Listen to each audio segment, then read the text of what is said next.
outside of Nashville, Tennessee. This is the award-winning podcast, ParaReality. Good evening, everybody, and thanks for listening tonight. My name is Sandman, and I'm going to be your guide through this strange realm of ghosts, cryptids, UFOs, aliens, conspiracy theories, and other unsolved mysteries that I like to call ParaReality. Welcome to the show, everybody. So, you know that I always like to hear from people who listen to the podcast, whether it be emails asking questions about a particular episode or comments, from people saying they like the podcast, or even from people who don't like it. I enjoy hearing from everybody. And I also get a lot of people who write into the show or get in touch with me through my social media accounts, and they make suggestions about potential topics for an episode of the podcast too. And not too long ago, listener Matt sent word to me that he'd like to hear an episode about stargates. Now, I've actually never talked about stargates before, and I thought that was a pretty good idea, to be honest with you. Now, for those of you who don't know what stargates are, let me give you the down and dirty, real quick Reader's Digest condensed version. They're wormholes or portals to other worlds, and that's basically it. And I've never really broached the topic of stargates. And Matt, out there, this is for you, buddy. I appreciate the suggestion, and I think it makes for a good podcast episode. So, Matt, this is for you. So tonight, I'll be discussing 10 ancient sites that might be stargates. And as an added bonus, at the co-host desk is the resident scientist, skeptic, and Stargate enthusiast, the incomparable John Harrison. Hey. Oh, hey. Hey. What's up? It would help if I turn your mic on. Hi, yeah. So to learn more about these stargates, everybody, you're going to have to turn on, tune in, and find out. But before we start talking about stargates, let's take a little bit of time to answer some fan mail. Now, this comes from my Twitter account, and I hope that I'm pronouncing this right, because you all know that I have a tendency to slaughter words and stuff like that. But this comes from Vinilus on Twitter, and he tweeted to me, "Stuff's about Tantra, I guess, will be good podcast material for ParaReality." Tantra. Now, like the chakra and all that stuff too. I'm assuming. Okay. I'm assuming. I really don't know. So Vinius, thanks for suggesting that. I don't really know what you mean by Tantra. That could be like Hindu mysticism, or it could be like Sanskrit stuff. Could chakras, all that sorts of stuff. Right. I'll be honest with you. The first thing that came to my mind was tantric sex. I'm like, this show is not that kind of podcast. Well, maybe Mohenjo-Daro and the nuclear war with they used the Vimanas. Could be. That could apply ancient Sanskrit teachings. Besides, that's where Dr. Strange got all his knowledge from, right? Well, that's absolutely correct. But yeah, so Vinilus, matter of fact, there might be a Stargate in some, Tibetan temple. That's all a distinct possibility as well. I don't know. I really have to. I really need a little bit more. I am your advocate, whoever that was that wrote in. I really need a little bit more meat to that. I don't know exactly what he means. So, Vinilus, if you're listening to this, please email me, sandman@parareality.com, or send me another tweet or something and elaborate a little bit more about Tantra and what you mean by that. Yeah, because I'm always open. Hinduism isn't like it's been around for the past, 8 fucking thousand years or anything like that. Right. It's fairly, pretty broad. Yeah, fairly new on the religious genre. So yeah, Which has got so much interesting stuff to explore in it, by the way. It does. It does. So, Venomous, I need a little bit more explanation about what you mean by Tantra. And, obviously, I do take listener suggestions because this whole episode tonight is based off of a suggestion from listener Matt. So, Since, actually, the whole episode about nothing but chakras, that would be kind of cool, too. maybe so. So, Venomous, thanks for the suggestion. Give me a little bit more. Send me another tweet or email me or something like that, and let me know a little bit more about what you're thinking for Tantra. But on to Matt's idea and suggestion for the evening. Oh, but before we do that, listen to this. ParaReality is a proud member of the Straight Up Strange podcast network. To learn more about all the awesome podcasts that are members of the Straight Up Strange family, go to straightupstrange.com and get strange. Hey, how would you like to be an agent of chaos? What is chaos? It's the knowledgeable apprentices of Sandman, and that's what I call my Patreon account members.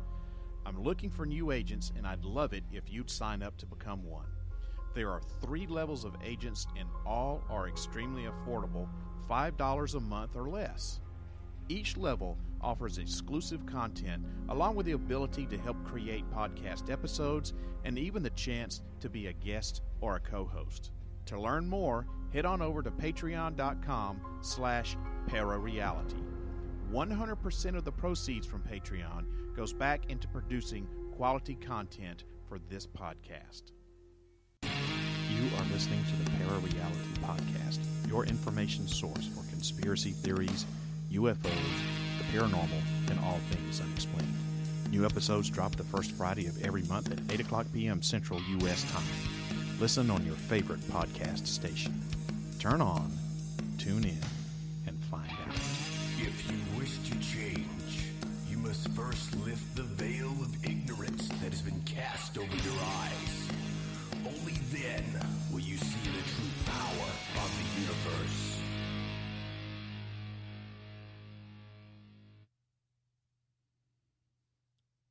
All right, now. Oh, you did your own promos. I did. I got to go back and redo that because I said the first Friday. It's actually the first and third, so I got to go back and redo that. You did such a good job. Well, thank you. Appreciate that. Well, whose voice was that in the last part? It was all me. It was all you? Yeah. Cool. Thank you. So, thanks to Matt, we're going to be talking about stargates tonight. But before we get into stargates,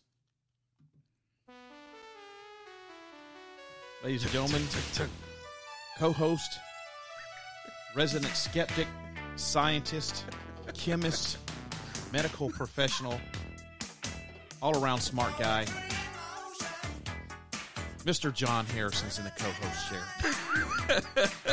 Oh my God. Fucking theme music. Perfect. Yeah. She blinded me with science. And that's what you're doing over there. You're blinding me with all your sciencey stuff, Mr. Harrison.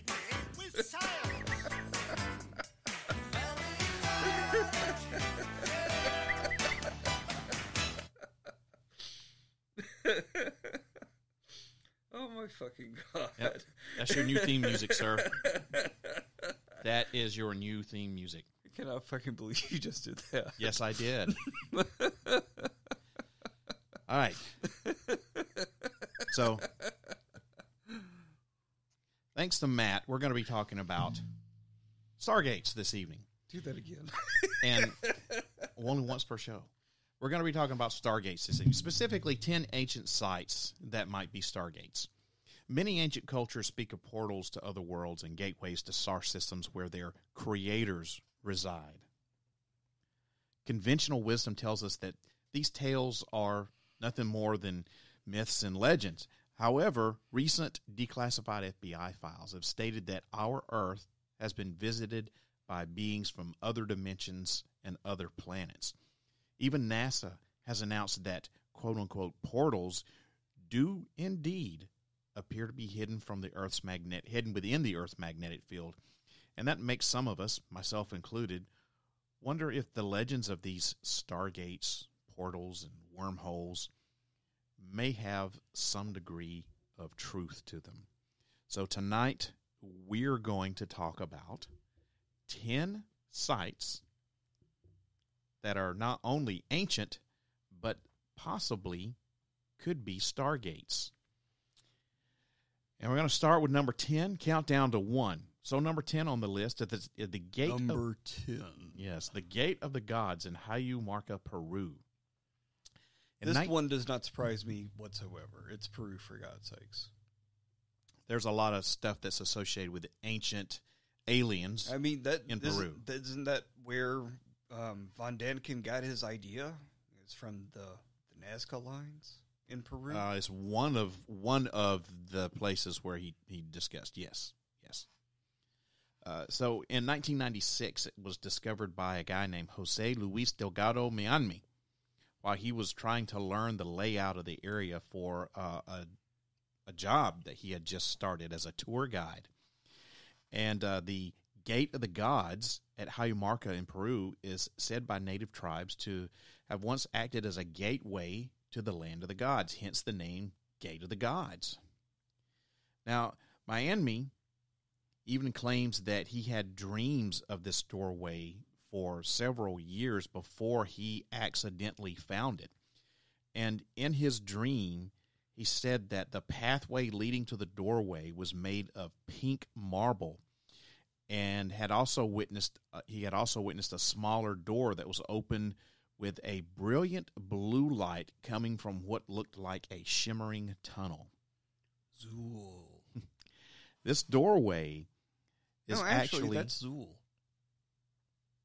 Remember the scene from Ghostbusters? Yes. Right, it had pink, and then there was a blue door in the middle of it, and the pyramid that opened, and Zool came out. I don't remember that. I remember Zool. Wasn't Zool in the refrigerator? I thought Zool was in the refrigerator. No, that was the demon dog. Okay. All right. Well, it's been a long time since I've seen. Right. It's worth a watch. You should watch it again. It's good. It's good flick. It is. The remakes certainly sucked. Right. Just had to stick with the original. Yes. So this doorway, it's like Indiana Jones. Yeah. Crystal Skull. No bueno. No es bueno. This doorway is actually two doorways, almost in a T shape. The larger one, it measures about 22 feet wide by 22 feet high, while the smaller one is about 6.5 feet in the middle of the base. And legends state that the larger door is for the gods themselves, and the smaller door is for us mere mortals to pass through. And some heroic mortals actually did, becoming immortal themselves so that they could live among the gods. I thought I have actually seen pictures of this, and for God's sakes, I think it was from one of those Into the Unknowns with Leonard Nimoy or some shit like that. You know, they had these walls where, In Search of. Yes.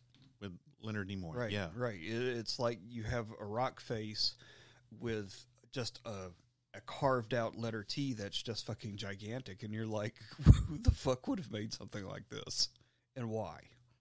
It's one of those things that it's like on the face of it just absolutely makes no sense whatsoever. The Peruvians made it. Right. Or the ancient aliens who were in Peru at the time made it. Now, and one can only wonder. We may never know. Yes, we may never know. And that's the mystery. That is one of the many mysteries. Which is why it's just so rich it's so rich. Because there is a mystery and no one will ever know what the fuck is going on here. That's right. And we might not ever know how in the hell they did people like this. Speaking of mysteries. Or how people did like this.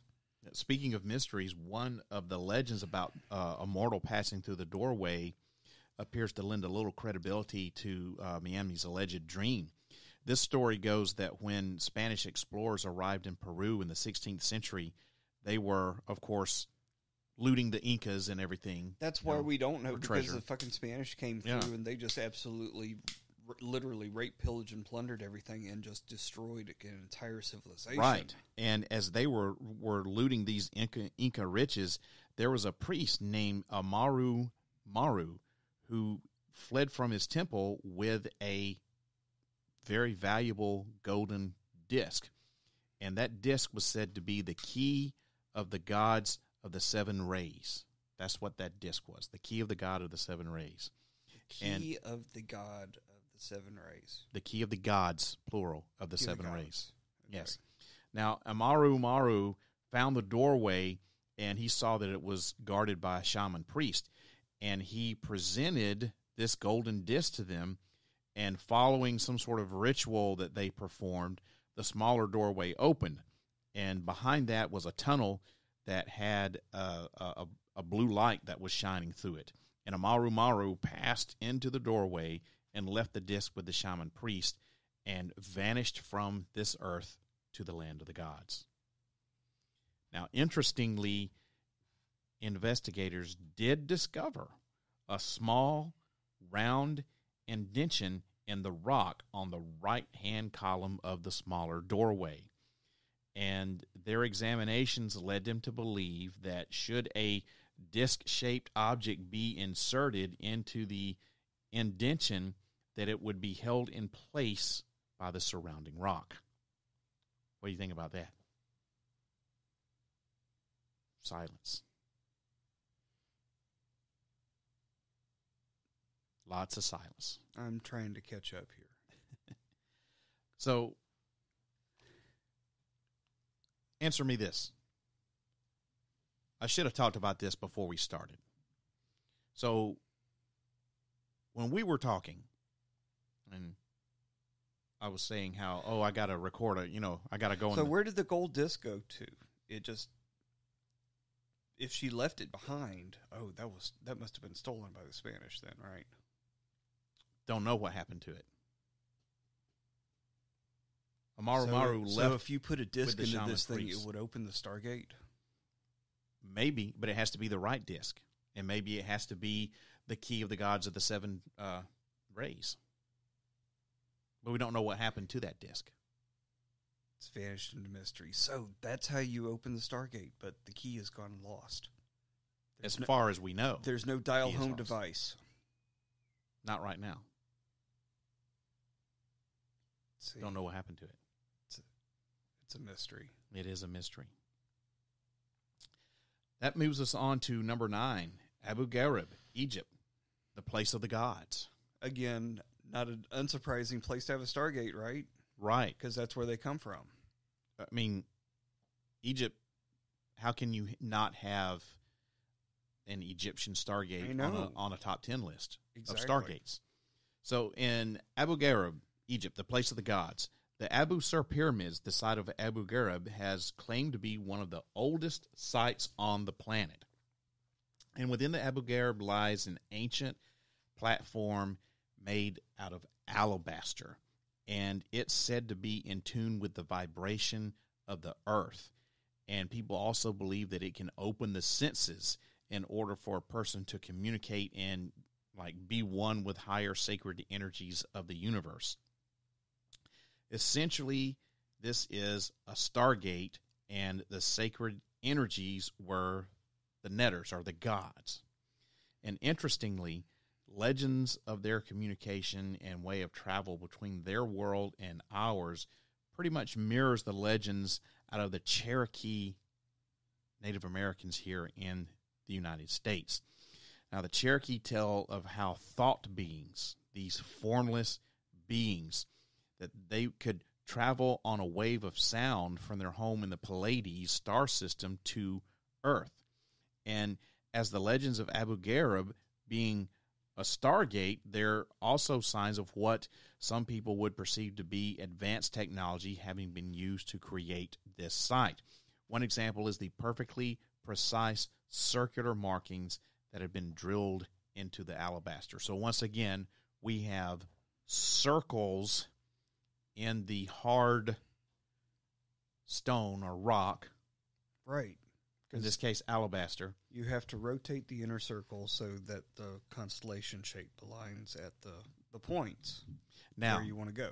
Okay, so this brings me back to a point that I was going to make before you cut me off earlier, which is when we were talking about this episode. I was saying to you earlier, just in passing, that I was going to record a podcast here in the secret bunker, and you said, well, what are you going to do your episode on? And I said stargates, and you became a little offended that I had not asked you to come on and talk about stargates because you are a Stargate enthusiast.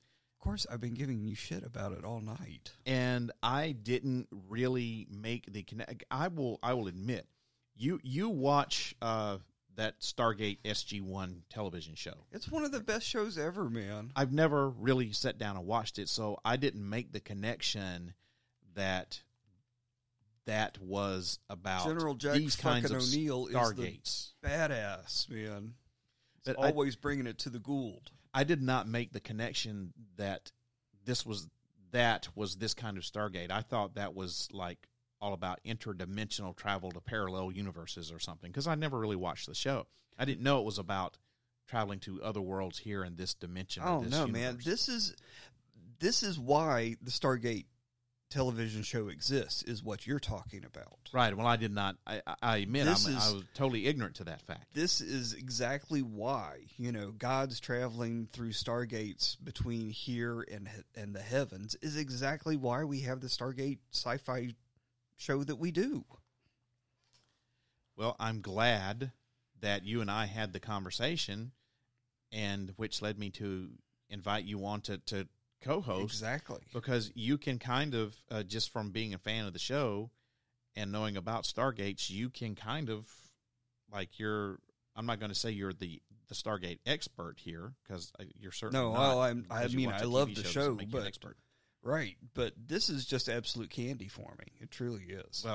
Well, I apologize for offending you. No, you didn't offend me. I was just going, you fucking bastard. I'm going to give you grief about this. How did you spring this on me? Well, how did you not think that I would be interested in this? So anyway, here you are. And thanks for coming back on. This is two episodes in a row. So Are you kidding me? I love being on. I love having you on. It's great. Thank you. Let's move on to number 8, shall we? Yes. The ancient stone arrangement in Lake Michigan. You thought I was mad with you. Good. I didn't say you were mad. I said you were offended. You acted offended, sir. So let's move on to number 8, the ancient stone arrangement in Lake Michigan. Kapla, bitches. In 2007, while searching for the remains of shipwrecks. This one just gets me. I did not think about this. This is cool. This one? This is cool.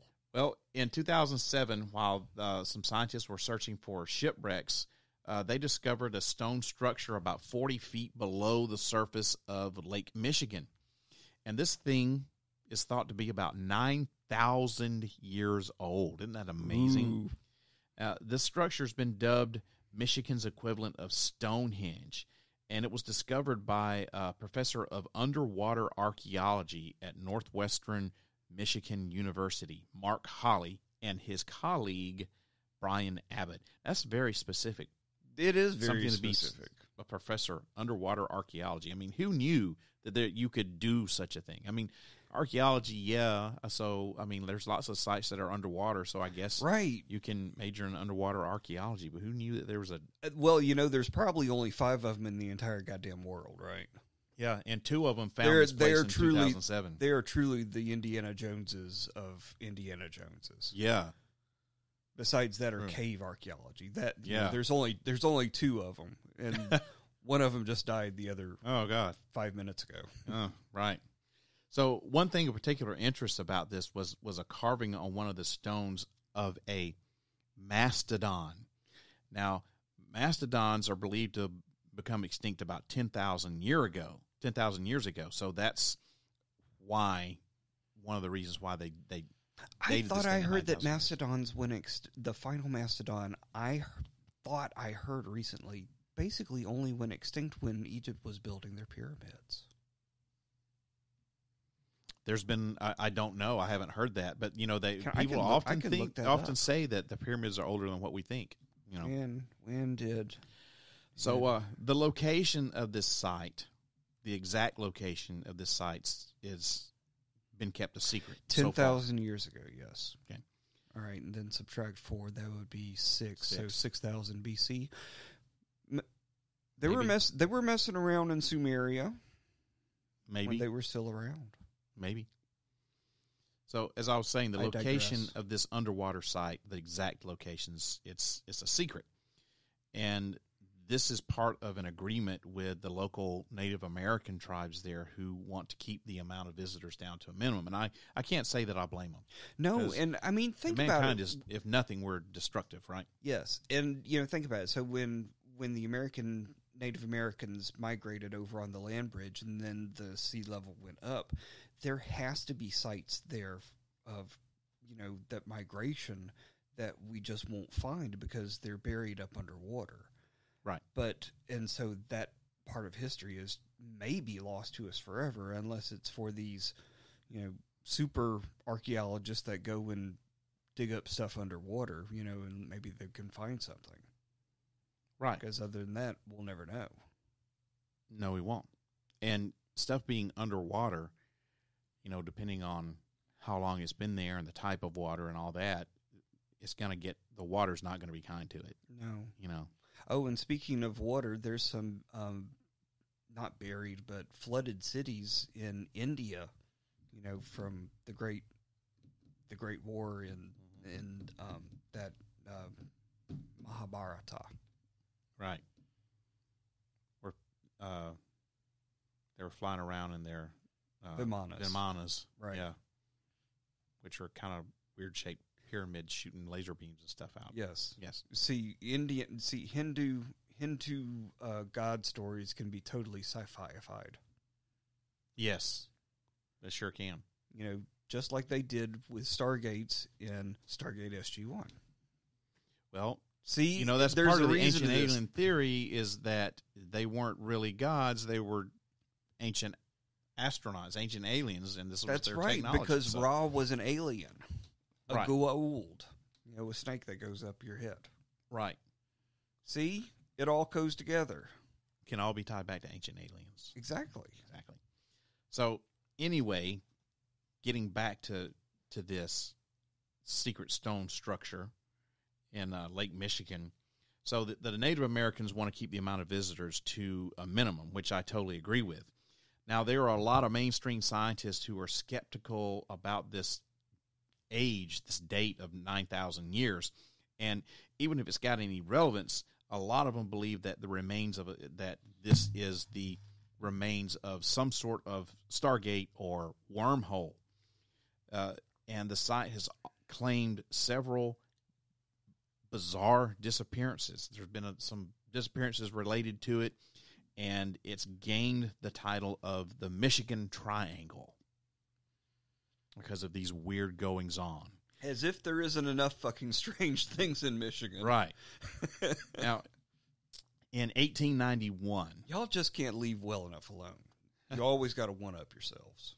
In 1891, a schooner named the Thomas Hume vanished into thin air along with all 7 of its crew while it was sailing on the lake. And in 1921, there were 11 people who were aboard this ship called the Rosa Belle, and they all disappeared without a trace. But the boat was found floating in the water. And jump ahead to 1937, while on board the O.M. McFarland, as it made its way along Lake Michigan, Captain Donner went to his quarters to get some rest after a long shift on deck, and 3 hours later, the second mate went in to wake his captain, and the door was locked from the inside. He knocked. There was no response, and he eventually broke down the door to the room and found that the captain's quarters were empty. All the windows were locked shut. The door was locked from the inside, and Captain Donner was gone, just vanished into thin air. Man, all you had to say was just Lake Michigan. It's just that weird shit just happens on Lake Michigan. Yeah, it does, right? So Edmund Fitzgerald. Oh, yeah, the wreck of the Edmund Fitzgerald. Who did that song? Gordon Lightfoot. Gordon Lightfoot, the wreck of the Edmund Fitzgerald. Yeah. What a super mega hit for Gordon Lightfoot. I could when you were reading that story, I just had that song in my head, playing in my head. Yeah. Because it just goes with that. Yeah. What a great hit. See, this would be an excellent time to have some music. Song. Yeah. Not that song. Jesus Christ. Just as a sound effect briefly. Sorry, all my Call sound back. effects on my board are full at the moment. That's my excuse. Okay. All right. So let's go to number 7. All the way to Wiltshire, England. Another Stonehenge. It's Stonehenge in Yeah. Wiltshire, England. It's not another Stonehenge. It's the Stonehenge, dude. What do you think about that Georgia Stonehenge? Oh, the one that's got all the writing and stuff on it about how to be a good person and all that shit? Yeah. What Yeah. do you think What about it? I mean, some dude paid to have it built and all that crap put on it. I mean, yeah. So it's what? just you know what the big mystery is? What? Who did it? Like who's the money bags behind it and why? That's the mystery there. I mean, and there's people who know, but the people who know aren't talking because this dude said, you know, I don't want you to tell who I am. And I think he gave him money or donated money to a cause or something like that. There was money exchange somehow or something like that. Creepy but clock. but the people aren't talking.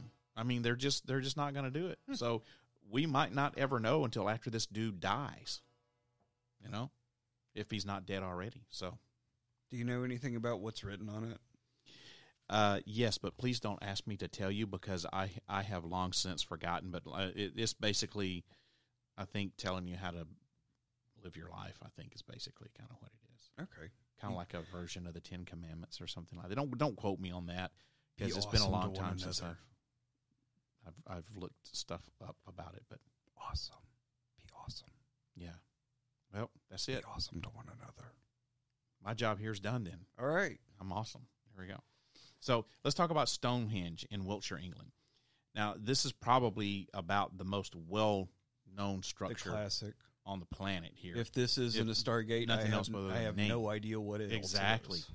Stonehenge is the ancient rock formation over in Wiltshire, England, and it's one of the most contested and debated sites in history, both as to when it was built and to what its true purpose might have been. Mainstream historians claim that this famous arrangement was built around 5,000 years ago, partly from bluestones that were quarried from another site that was about 240 miles away. In Wales, Right. And where the fucking mountains are, and then now, are they those drug that all that dispute shit that all the way claim- back over the. I know, but that's so fucking wild. It's like, hey, dude, let's go get a rock. Okay, let's do this like a million fucking more times. Not just any rock, bluestone. Why bluestone? I don't know. I don't know either. That's one of the things. Now, Maybe they sing, when they're harmonized at a certain harmonic vibration, and then they make rocks levitate or some shit like that. we don't know. Geologists. Of course they know, because if you do it, it opens a blue pinnacle, and then you can go to, another level on. You get to go to another planet. Right. Now, there's a geologist by the name of Brian John, and he says that there's no evidence for the claim that this alleged quarry for the bluestones even existed. And it's said that when the first settlements were built in the area around 5,000 years ago, Stonehenge was I already know exactly there and it why was there were fully built. bluestones, because that was the first fucking ones they got to. They were the closest rocks we had. Maybe. And they Now- were blue. One of the most interesting things about this is that it's supposedly that it sits where 14 ley lines converge.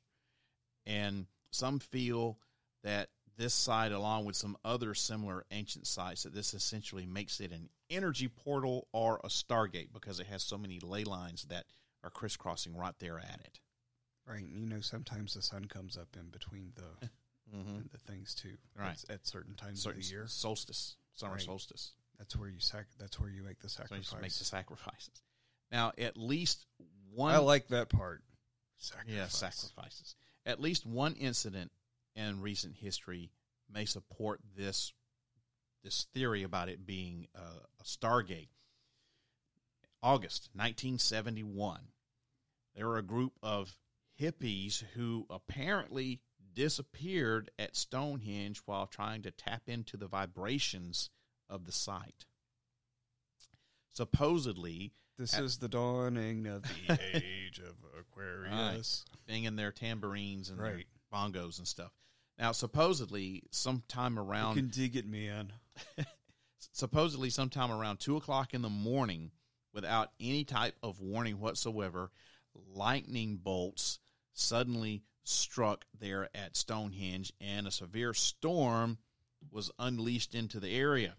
And according to the story, a police officer who just so happened to be on duty and in that very area at this exact time said that a blue light was coming from the stones. And there was a local farmer who also saw this. He was up at 2 o'clock in the morning, I guess, getting ready to farm. See, I told you about those fucking blue pentagrams in the stone circle, man. They take you to the next zone. And also, supposedly, screams. Diablo. That's the game I'm trying to think about. It's Diablo. Okay, I don't know what that is. So computer game. So also screams could be heard coming from the area.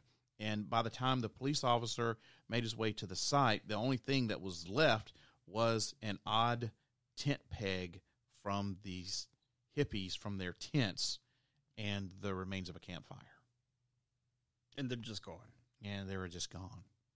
Everything except for some tent pegs and an old fire. They traveled to the Atlantis dimension. Who knows where they traveled to? You know, who knows what they were doing at the time? If they were there specifically trying to tap into the vibrations of the site, did they actually do it?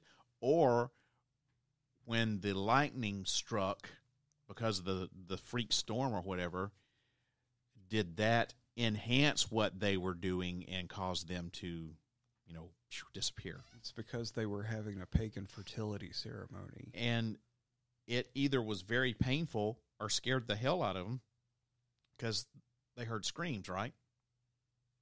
So not necessarily. Did it kill them, or did it just, startle them so bad when it transported them to whatever dimension? They were having such hot sex that lightning struck and took them to heaven. Or maybe took them to hell because they were defiling a sacred, ancient religious site. Now, one of the things I have been to come Stonehenge. on, it's paganism, for God's sakes. Have you ever been to Stonehenge, sir? No, I have I have not. been to Stonehenge. And let me tell you, it was kind of disappointing. Really? Yes.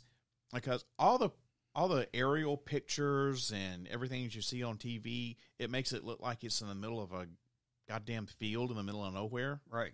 No, dude, there are two major highways that run right beside it. Cars, zippity-doo-dah out there all the time. Right on the interstate. Yeah. Oh, there's Stonehenge. Yeah, exactly. Huh. And because... Look, kids, Big Ben, Parliament. Because us humans are so destructive, they've had to put a barrier around it that's so far away from it that you can't even really get close to it. I had, in my mind... I had envisions of being able to walk in. Jesus, if it's that close to an site. interstate, that would at least make sense. But I just had these. I mean, visions. why is that not a national park or something like this? It is, but there's a damn interstate running on either side of it. As a matter of fact, the parking lot is across the goddamn interstate from where the Stonehenge is. You have to walk underneath a tunnel under the interstate to get to the other side where you can go up to Stonehenge. Damn. They certainly don't try and make it easy, do they? And like I said, I had this vision of I'm going to be able to walk amongst the stones and, like put my hands on it and maybe feel the vibrations, But they won't let you up But close you to can't. it. No, dude, you can't get anywhere close to it. And it's because That's of probably a vandals. good thing. You're right. Yeah, it is. But it's But sad at the same time. Don't they let Druids and Celtic worshippers in certain at least times once of the a year? year? Yes, at certain times of the year. And you Thank still, goodness for that. Still, even though you're kind of far off from it, you can still feel that there's something there. You know, the place doesn't feel like a normal place. Right. And I don't know how to describe that. So don't ask. I have no idea. No, how to I describe get it. this, I get you. But yeah, All the shit I've seen out west. Oh yeah, I get you. So Pictures just don't do it justice sometimes. That is very true. So let's move on to number 6, the ancient Sumerian Stargate at the Euphrates River. My favorite. Yes. So Past historic civilization, except the Minoans. Mine too. It's always Sumerians is mine too. It's always a toss up between Sumerians and Minoans for me. It's the I love the Sumerians for me, Minoans hands also. down. Minoans are cool, but Sumerians has it for me. So Because they were the first. Right. There's a famous Sumerian seal that shows a Sumerian god appearing from a portal of his world into our world. And he appears to be on a staircase that's moving away from the person that's viewing this seal. And on each side of this god, there's a strange, shimmering column of water. And Aren't you describing Enki? You're describing Enki. Enki was the water god. Yeah. And he has water coming out both of his sides Mhm. with fish in it. Right. Another Sumerian artifact that claims to show evidence of stargates is that of Ninurta. You know Ninurta, Yes. right? Yes. Ninurta not only appears to be wearing a modern-day wristwatch, but is also using his finger to press what appears to be a button on the wall of the gateway that he's standing in. You know why? Because Sitchin was right. So you were talking about the first seal that I was saying. You were saying, isn't that Enki? Yeah. And because he's the water god, right? Right. He is So- Aquarius. He Right. is my So these zodiac sign. these strange shimmering columns of water. I am a disciple of Enki. Okay. Yes, I am a disciple of Enki. Okay. I totally believe that. I do. I believe I have seen him in the sky. that. In the form of a constellation. Yes. Yes. So Because that's what Sumerians did. They actually looked up in the skies and Mhm. were able to see their gods. I mean, they could point right to them, for God's sakes. Right. You know, there's Ishtar. There's Marduk. That's cool. and not to mention the fact that the guys were physically walking around amongst them too. So Right. there's that. So these shimmering columns of water, they're saying that instead of it being shimmering columns of water, that it could be, the effects of the Stargate. He's going into the Stargate. Well, and of course it does. That's what a Stargate looks like. Kind of like when they back in the 70s where they used to do flashbacks and everything got all wavy on the TV screen. Like, Yeah. Yes. Yeah, that's what they're saying. So there is an author named Elizabeth Vega. I always wish that they had did more Sumerian gods on Stargate SG-1 than they did. I don't know that they did any because They did I didn't watch one. the show. Well, actually, no. They were in a ziggurat from Tiamat, but that was neither here nor there. Okay. No, they did Tiamat, and then they did one more god. I can't remember who it was. I think it was Marduk or something. It was a fish thingy. It was one of the earlier episodes. That might have been Enki. Could have been.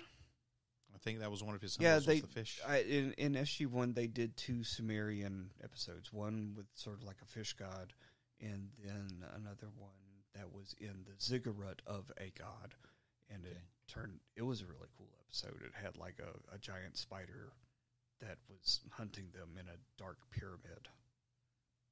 Okay. Yeah, it was a really cool. That sounds episode. like tripping balls right there.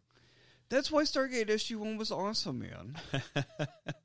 So there's an author named Elizabeth Vega who's written several books about ancient Sumerian gods and kings and their alleged use of stargates. Gilgamesh is like my favorite story of all time. One of her main conclusions is that there's a stargate in the Euphrates River and that it's been buried and lost under the ruins of Eridu, which is an ancient Mesopotamian city. And it's been lost for thousands of years. And she also states that the biblical verse in chapter 9 of the book of Revelation talks about stargates. And this is how the verse goes.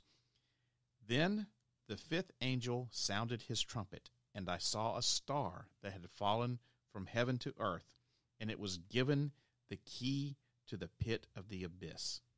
The star opened the pit of the abyss, and smoke rose out of it like smoke of a great furnace. And the sun and the air were darkened by the smoke from the pit, and out of the smoke locusts descended on the earth. And she's saying that that is talking about stargates. Man, those motherfuckers were high. Could have been.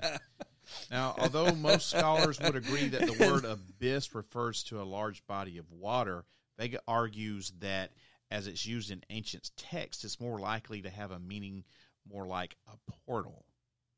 So that's why she's saying that this is referring to a stargate. Why not, man? That would make a cool episode. It would make a cool episode, but unfortunately that show's been long canceled. It stayed on the air for 10 motherfucking years. It was awesome. And it's canceled. Well, of course It's no longer on the air. That's correct. Well, no, it does play in reruns very frequently. No new episodes. No. So did the series have anything to do with the movie? Because I saw the movie. Yes. So it was based on the movie? Yes. Okay. But it didn't have Kurt Russell in it? No. Okay. It had MacGyver in it. Right. So those are the top 5 of my 10 list. And Daniel Jackson, who was married to, what's her name, Lexi Doig from Andromeda. Okay. Which has nothing to do with this podcast at all. Lexi Doig has everything to do with everything. So the top 5, or the bottom 5 of my 10 list. Number 10, the Gate of the Gods in Hayumarca, Peru. Number 9, Abu Ghraib, Egypt, the place of the gods. Number 8, Ancient Stone Arrangement in Lake Michigan. Number 7, Stonehenge in Wiltshire, England. And number 6, the ancient Sumerian stargates at the Euphrates River. So now we're going to go on to the top 5. Number 5, everybody's probably heard of this one, Tiahuanaco in Bolivia, the Gate of the Sun. If you watch Ancient Aliens, you have heard definitely of Abu Ghraib, and you've definitely heard of this one, Tiahuanaco. Where they have the H blocks. Mm-hmm. Now, this is believed by... Which absolutely trips me out. I have no idea how... I have no idea nobody how does. they fucking did this That's shit. why it trips people out, because nobody really knows how they did it. I mean, okay, archaeologists, step up. Explain this to me. I want to know how these are done. Please. They are still trying to explain it to this day, so good luck in getting your answer. So, believed by some to be a portal to the land of the gods, the Gate of the Sun in Bolivia shares a lot of legends with other similar sites in the Andes region. That's it. It makes me so sad that we will never know about these civilizations that lived in the Andes. The Moche and God knows what other tribes that, just leave cryptic, mysterious. Well, we know as much about them as what we and- can. Unfortunately, because they didn't really have any written. I know they had documents, no all writing. of our shit's speculative. I know. Leaving those mummies behind up in the Andes. Yep. What kind of civilizations were they? And we'll know nothing about them. It will remain Only a what we can mystery discern for from studying what probably they left behind. forever. Now, Tiahuanaco City is said to be one of the most important sites of ancient America. Legends state that the sun god, Viracocha, appeared in Tiahuanaco and made it the place of creation, the place that he chose to start the human race. Now, Because let me tell you, life up there in those mountains, it sucks, y'all. It truly sucks. have you been there? I have not been to that place, but at that altitude, that's really fucking high. You're just saying altitude-wise, it sucks because you've lived at altitude. Well, I've been up at altitude and I can imagine trying to make a living or living in a town up in there, and it would be rough. Okay. You know, I see where you're coming not from. able to grow a lot of food, access to water, maybe not predictable. Not a lot of arable land to grow crops, right? It's Right. difficult to get anywhere around in, because you're having to go uphill, downhill all the fucking time. It's not exactly an ideal spot for a civilization, Exactly. So, carved from one block of stone and thought to be around 14,000 years old, this gateway displays what appear to be human beings with, I guess for lack of a better description, rectangular helmets. Because it gets fucking cold up there at night, and there's not a lot of firewood. So What does that have to do with rectangular helmets? Well, that's how they made all their shit from alpaca wool. That was their only defense against the cold was alpaca wool. So, they had llamas everywhere. Okay. And their hats were made out of llama wool. Which were rectangular? Right. Okay. That's an interesting speculation. So, these pictures of human beings with rectangular helmets, this led many researchers to state the purpose of the gate is, well, connected to something astronomical. Although this is one, it's a hotly debated topic here. And the top middle of the arch features a carving of the supposed sun god and shows what look to be rays of light appearing behind and forcing their way around all sides of the head of this deity. And although it now stands upright, when it was found by European explorers sometime in the mid-1800s, they said that it have been lying horizontally. And it also appears to have a large crack in the top right of the arch that we don't know how this happened. So at the top of this arch, there's a picture that looks like what could be a god or a being going through a stargate, because once again we have these rays, much like what we were talking about with the inky god with the what looked to be water, the wavy lines. This is showing more straight rays, but still it could be depicting of a portal. So a lot of people believe that this gate of the sun was a stargate, because that's how Viracocha. You want to look at some trippy shit? Google Moche sex pots. I have heard of those things. It was one of these civilizations up in the Andes, right? Okay. And they made pottery. Mm-hmm. Boy, did they make some pottery. Yeah, but those people have nothing to do with stargates. And we're not talking about those people. We're talking about stargates. I have to cut you off on that. So, number 4, Ramasku Urana. Well, if they could Stargate in Sri Lanka. If they could make stargates, they could make some interesting pottery, I hope. Yeah, they probably could. They probably could. Sri Lanka.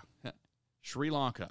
And I know I mispronounced that. The Ramasku Urana? Ranmasu Uana? Yeah. Ramasu Uana. We'll go with that one. Ramasu Uyana.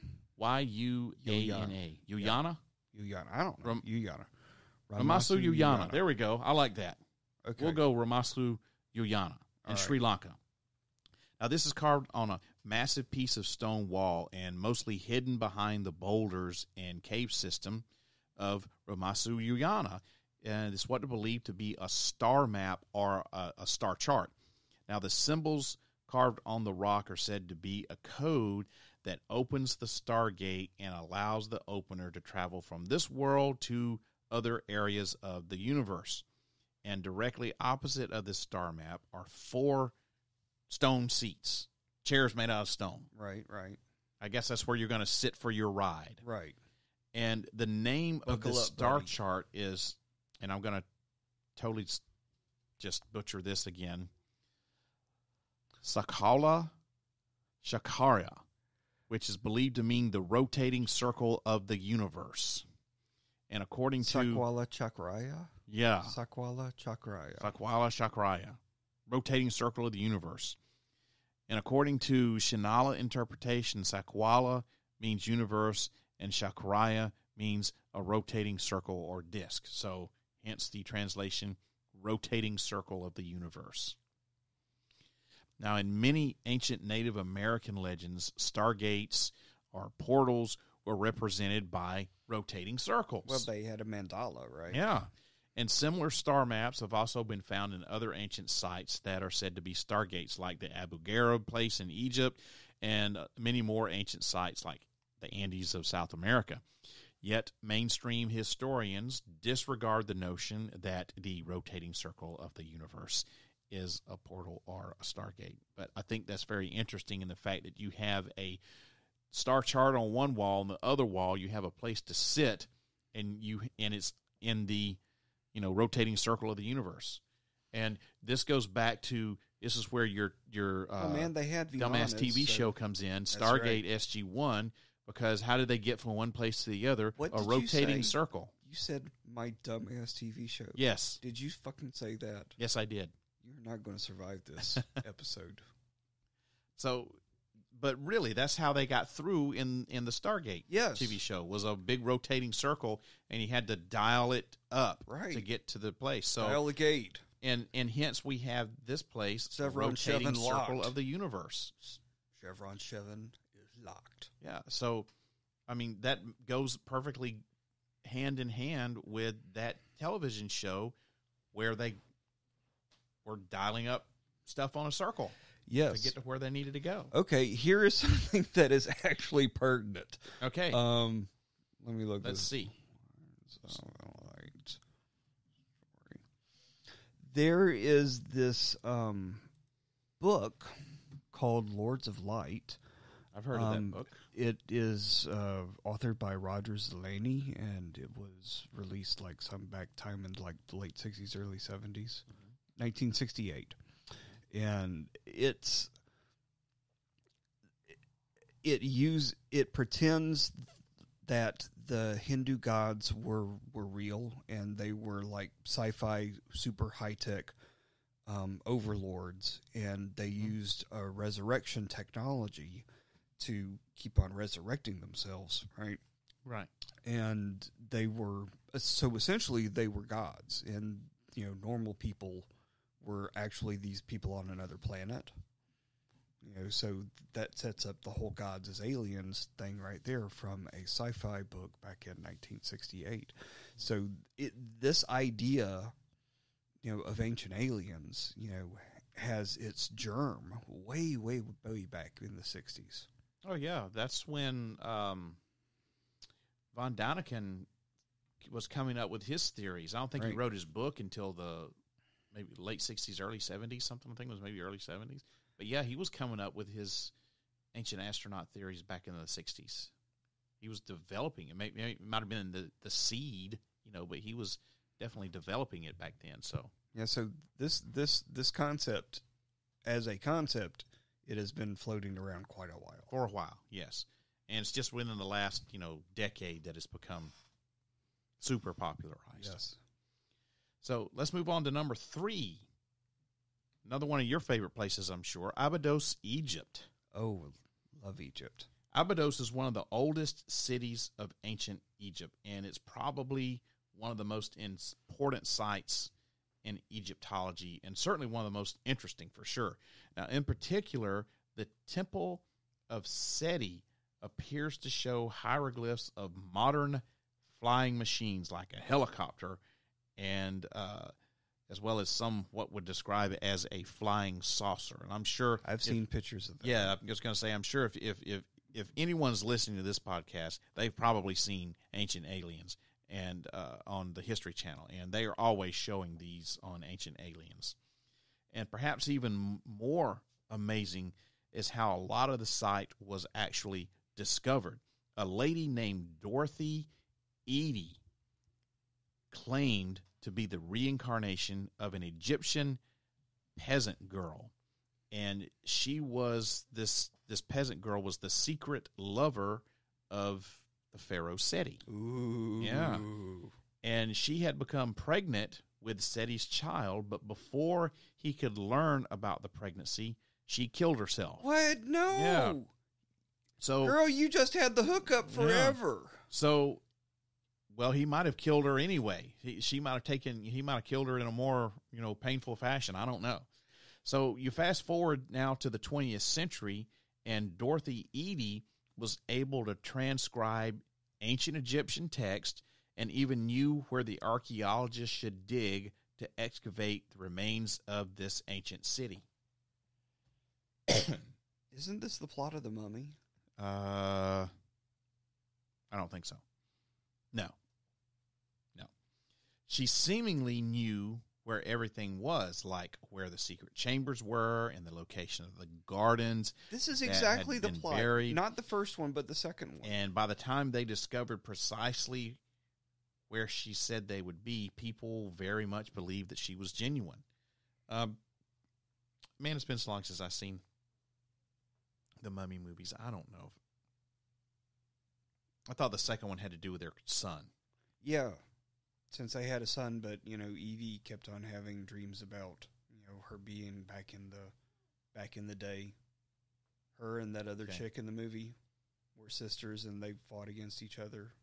Okay. Anyway. I'll take your word for it. So, strangely, people also witnessed Dorothy Eady pressing on certain stones in the walls like she was expecting something to happen whenever she pressed on them. It was like she was trying to open a secret door or gateway. In fact, she had already spoken about these hidden doors that used to be there. And you fast forward to 2003, a dude by the name of Michael Schratt, who was a military aerospace engineer, he said that Abydos did sit on a naturally occurring stargate. And even more controversially, that the U.S. government was very much aware of this and had actually utilized this stargate at different times in the past. Now, was this what Dorothy Eady was looking for when she was pressing on the stones in the walls? I don't know. Aside from the unusual helicopter hieroglyphs and the UFO hieroglyphs, comparisons have been made to the paintings of Egyptian boats that were said to carry its passengers to the next world and the stars, being very similar to how modern-day scientists would portray a wormhole, or at least the theory of a wormhole. If there's a wormhole anywhere, man, it's got to be in Egypt. Yeah. I would tend to agree with you. And we've got 2 possible wormhole locations in Egypt on my top 10 list. Right. Because it's Egypt. And how could you not? Who does not love ancient Egypt? Seriously, who? Ancient Egypt is awesome. The violent military Muslim extremists. Well, fuck them. They don't like Durka anything. Motherfucker. They don't like anybody other than other violent extremists. It's those types of bastards that went around Muslims. And they destroyed. Don't get me started on that with all this ancient Sumerian stuff all that the they just up there. Don't even get me started. They on had that. the Buddhas in Afghanistan that they blew up. Mm-hmm. Those fucktards. Yep. I hate every single one of those. Me too. Speaking of Me Too, let's move on to number 2. Number 2. Göbekli.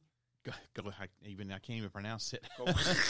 Göbekli Tepe in Turkey. Göbekli Tepe in Turkey. This is one of the most interesting sites. Oh my god! It's totally also one of.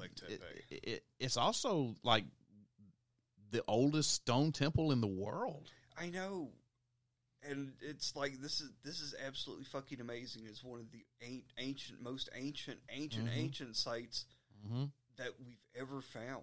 Yep. And it was incredibly complex and showed an amazing art style. And it's sort of like, okay, if this society rose and fell, how many others do we not know about? Exactly. And how many others are we missing? And it's very well preserved, too. I know, it's like perfect. It shows that, in one sense, to me, it proves that the birth of civilization, that transition from, nomad to, civilized town or village or anything like that, came in starts and stops and fits and spurts, kind of like ebbing like a tide. It didn't just happen. It rose and fell again. Right. Like a toddler learning how to walk. Yep. So, Göbekli Tepe has several rings of huge T-shaped stone pillars, and each is engraved with a carving of an animal like a lion or a sheep. And a really fucking good one, too. And some of them that we don't know what the hell they are. Exactly. And two of the pillars sit in the middle of these circles, and this almost creates like an archway.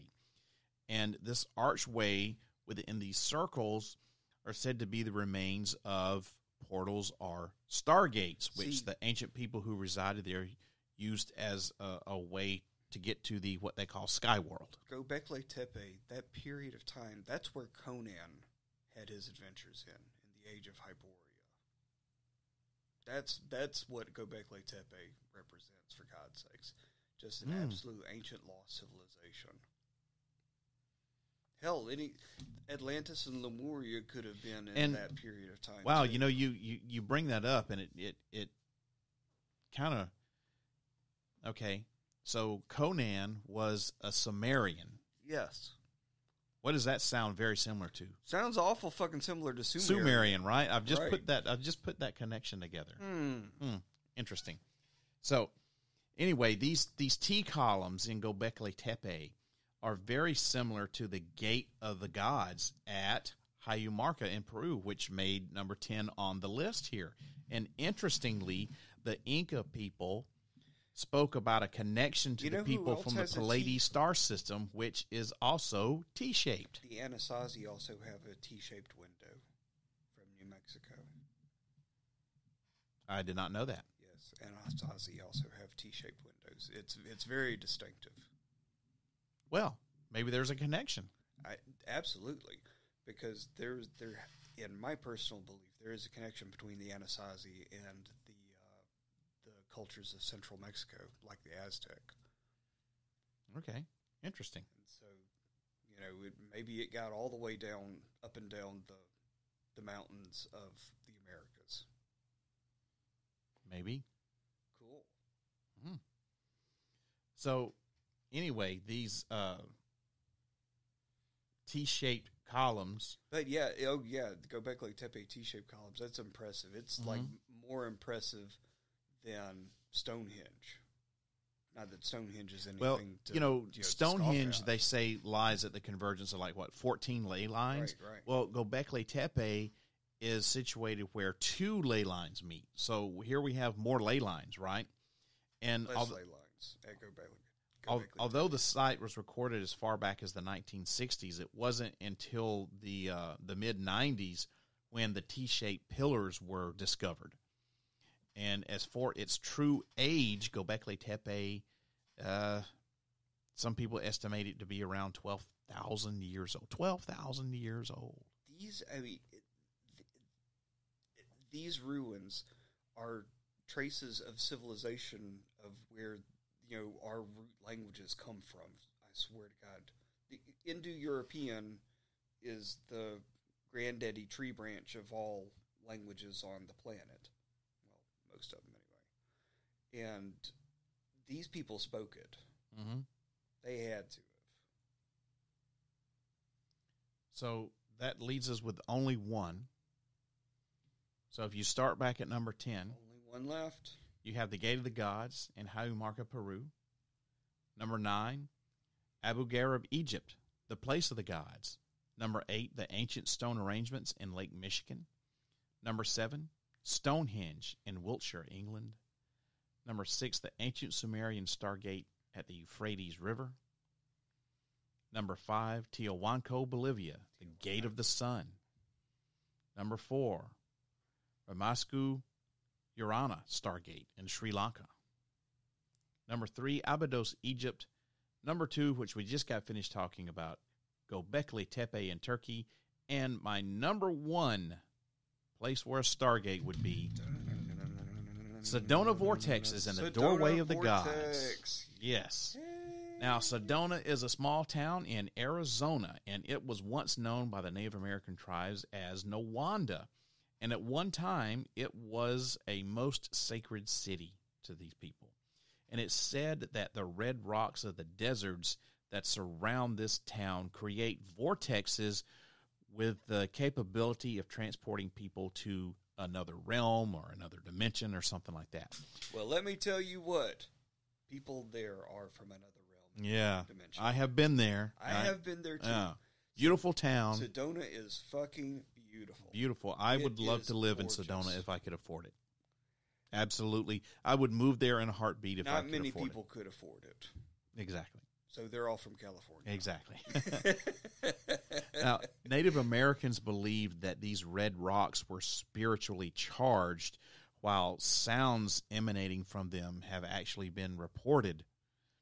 And in the mountains of Arizona, there are claims to be places that are called doorways of the gods, and there's a strange stone arch that's a portal to another time and space. I never saw that while I was there. I never saw one of those two, but I have been there when there have been pop-up thunderstorms and stuff like that. And there was no thunderstorm when I was there. The echoes that you get through those canyons are so impressive. Yes. You would believe that a god was descending upon you, when the thunderclap starts echoing around those canyons. I can imagine. It was clear and beautiful while I was there, so I did not get to experience that. God, it was so impressive. Now, in the 1950s, there was a local tribesman who was he was actually aiding treasure hunters. They were searching for gold in the mountains, and he told them a story of his people dating back to sometime in the 1800s.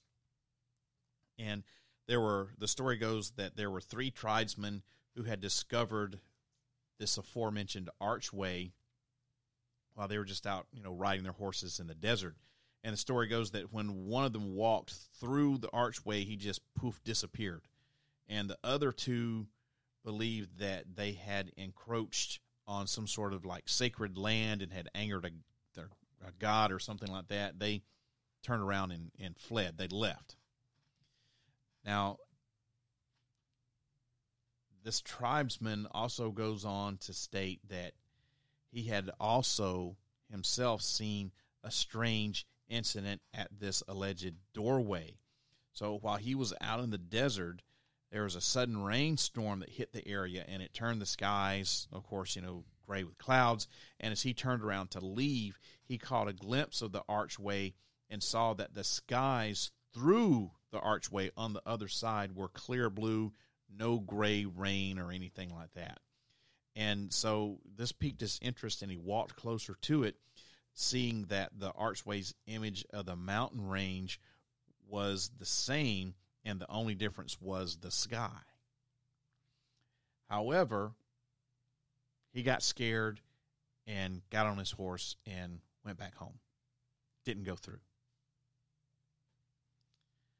So he told these treasure hunters that only his people knew about these stories, and he had only spoke of it because they had shown him kindness, and he was trying to give them a warning not to walk through the archway should they come to it.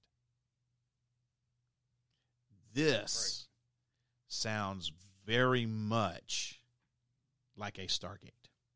Yes.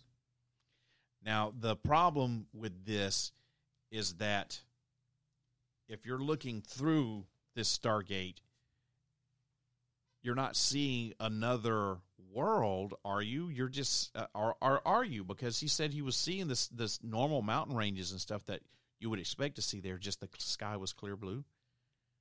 Sounds like he could see through that one to me. Like a parallel dimension, maybe? Yeah. Because this is the only one. Or looking through the looking glass. Yeah. This is the only one that we have talked about that. Why can't a wormhole look like that? It totally could look like that. Well, this is the only one that we've talked about that's kind of given us the impression that this was not taking you to another planet or another star system, but this was taking you to a parallel. Yes, dimension. Exactly. That's exactly what you were describing. Yes. And you jump through, and there's Joan Collins and Captain Kirk falls in love with her, and Right. Spock has to hide his ears under a toboggan. And Exactly. am I remembering this It episode is the right? gateway of, yes, that is Okay. the gateway of forever. Or the Yeah. guardian of forever. God, slap me. I know, you suck. Cannot believe I said that wrong. You must go kill yourself immediately. Guardian of forever. Yeah. So, out of all of these, this is the only one where I think is not taking you to a different location as far as, planet or star system. This is taking you to a different dimension. It's like It's a sliders. parallel dimension. It's like sliders. Yeah. Or it could be some sort of time slip. Yeah. Maybe he was seeing the past Totally. through the gateway, Totally. or seeing the future through the gateway. Since wormhole would alter time as well as space, Exactly. which is why it breaks causality, and they might not exist, but except on Planck time, space. Right. So while you were in Sedona, did you go to any alleged vortexes? Did you? I walked around some, and it was beautiful. It was beautiful weather. But did you go to a place that was supposedly a vortex that you knew of? No, not that I know of. I did, and I didn't experience anything. I had no wild experience. I brought back some blue rocks. It's these red rocks, but it had this bluish green patina on it. I've never seen anything like it before. That's so interesting. it was really wild. When you look down, you could see almost a turquoise green, bluish green, right against the red, kind of in a mosaic-y pattern. It was really awesome. It's totally beautiful out there. I've got on the Way up in the canyons, too, as you're driving back from Sedona up to Flagstaff. Oh, God, some of the most beautiful country I've ever seen in my entire life. I would love to go It's very camping beautiful out there Yeah. and just rent a cabin and stay out there for a week and just do nothing but On- hike every day. On one of the walls in the hallway of my home, I have a picture that I made from when I was in Sedona at a supposed vortex, and it's one of the not giant, but it's of a cliff, a rock cliff, Right. and the right. moon is coming up over the rock yeah. cliff, Oh, yeah. and I took it with a filter that's a sepia filter. Totally. Yeah, it's a very, very cool picture. I got that hanging. Oh, I know hallway the of one my you're home. talking about. Yeah, you've been to my Yes. home. Yeah, you've seen it. I know the one you're talking Yes. about. But, of course, Sedona is one of the many beautiful canyon areas in the Southwest. Anytime that you have a highland break out into a canyon, that valley that runs from it is just absolutely, unbelievably, undescribably gorgeous. Yes, it is. Yes, it is. So if anybody has a chance to get out to the Southwest and go into some of these canyon areas, please take the opportunity to do it. You will not regret it. Yep. It's beautiful. And definitely go try to find a vortex or two. Right. And then let me know. Because you'll find one somewhere. Yeah, let me know what happens whenever you go through it. Oh, so here's a tangent of interest. So in the story A Princess of Mars by Edgar Rice Burroughs, published in 1912, the same Edgar Rice Burroughs who wrote the Tarzan stories. Yeah, it's totally Right. a Stargate story. Right. So That's where we get John Carter. John from Carter, Mars. a Confederate veteran of the American Civil War, reading from the Wikipedia right here, goes prospecting in Arizona immediately after the end of the Civil War. Having struck a vein rich in gold, he runs afoul of the Apaches while attempting to evade pursuit by hiding in a sacred cave. He is mysteriously transported to Mars. Right. He went through a Stargate. Right. So this coming from the classic, science fiction adventure author Edgar Rice Burroughs back in 1912. That was like the golden age of science fiction. This is where like Flash Gordon shit comes from. Yeah. So this cool this idea stargates. Yeah. Some way to get it, some magical way to get us from here to there. You know, they made a movie about that. They did, and it wasn't such a bad movie. Mm. It could have been worse. Could have been better, too. Well, Could have been a lot better. I thought the visuals were just absolutely stunning in it. I think they tried too hard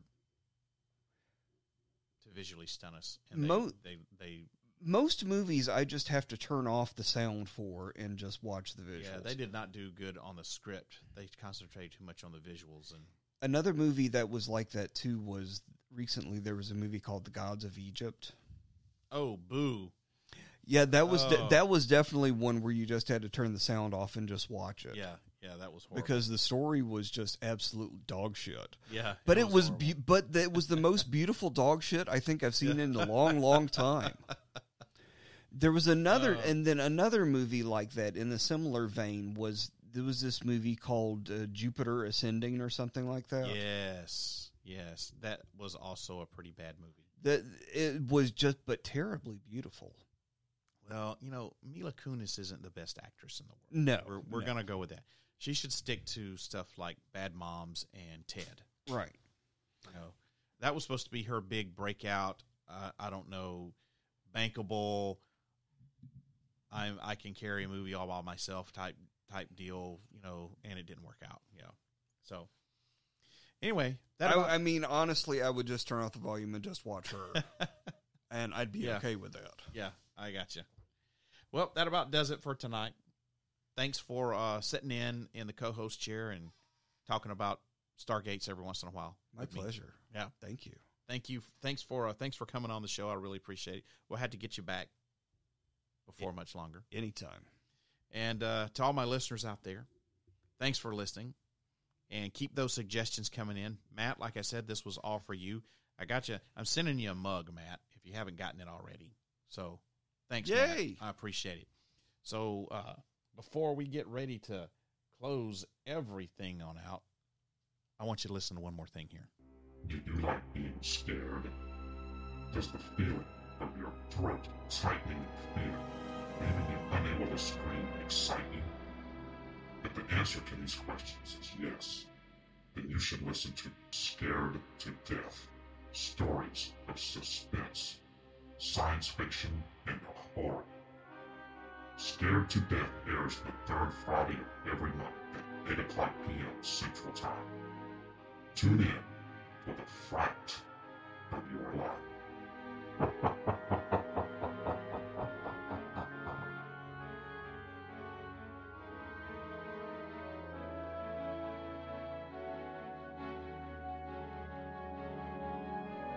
got to redo that one. Hey, what are you going to do for that? What are you going to do for that?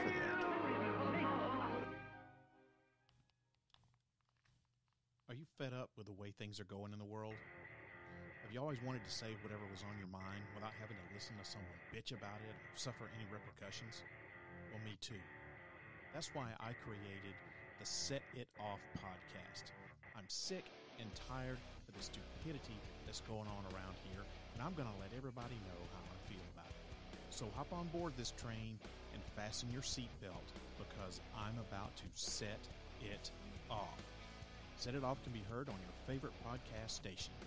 New episodes drop on the fourth Friday of every month at 8 o'clock p.m. Central Time. You never know what I'm going to say next. Everybody, I hope that you enjoyed tonight's episode of ParaReality. If you want to leave a comment about it or anything else about the podcast, let me tell you how you can get in touch with me here because there are a few ways you can go about it, and here they are. Best way to do it is simply to email me. My email address is sandman@parareality.com. That's sandman@parareality.com. Or you can always do the social media account route. You can find me on Facebook. That's facebook.com/sandman.parareality. You can post a message on my wall there or send me a DM. Slide right into my DMs if you want to there on Facebook. And if you have a Twitter or an Instagram account, you can follow me on both of those as well. My username on both of those is @ParaRealRadio. That's @ParaRealRadio. You can just tweet me or message me on Instagram or Twitter. Slide into my DMs there too, man. Just slide into my DMs everywhere. With some Vaseline. Yeah. If you want to slide, if you're about sliding In into and some out. DMs, I give you permission to slide into all of my DMs. My username on Twitter and Instagram, once again, is @ParaRealRadio, or you can get in touch with me on Facebook, sandman.parareality on Facebook. Finally, you can always call the podcast. I got a line right here to the secret bunker. The number is 615-692-1170. That number again is 615-692-1170. Just call, leave me a message on the secret studio line here in the bunker. But I want you to remember this. If you do decide to leave me a message, you are giving me permission to play your comment back on the show. So if you don't want that to happen, you'll need to let me know somewhere in your message. Now, I'm always looking for interesting stories for the podcast or podcast, episode ideas. So if you got a story that you'd like to get on the show, tell it to me over the voicemail. There's I think it's a 3-minute time limit on the voicemail. So if you run out of time, just call back and pick up right where you left off. So those are all the different ways you can get in touch with me, Sandman, here on ParaReality. And also, don't forget to visit my website, ParaReality.com. That's a place where you can keep up with all of the latest paranormal news from all around the world. I've got an entire page of the website devoted to that very topic. It's called the Para News section of the website, and the content is updated almost daily. You can also shop around in the ParaReality store, watch some of the terrible show videos that I've made for the podcast over the years, and listen to the podcast archives. All are free, by the way. I got tons of audio on my website from various incarnations of ParaReality throughout the years, along with my other podcasts, my companion podcasts, my side projects, as I call them, Set It Off and Scared to Death, both of which you just heard about here just a few minutes ago. What are you doing for Scared to Death?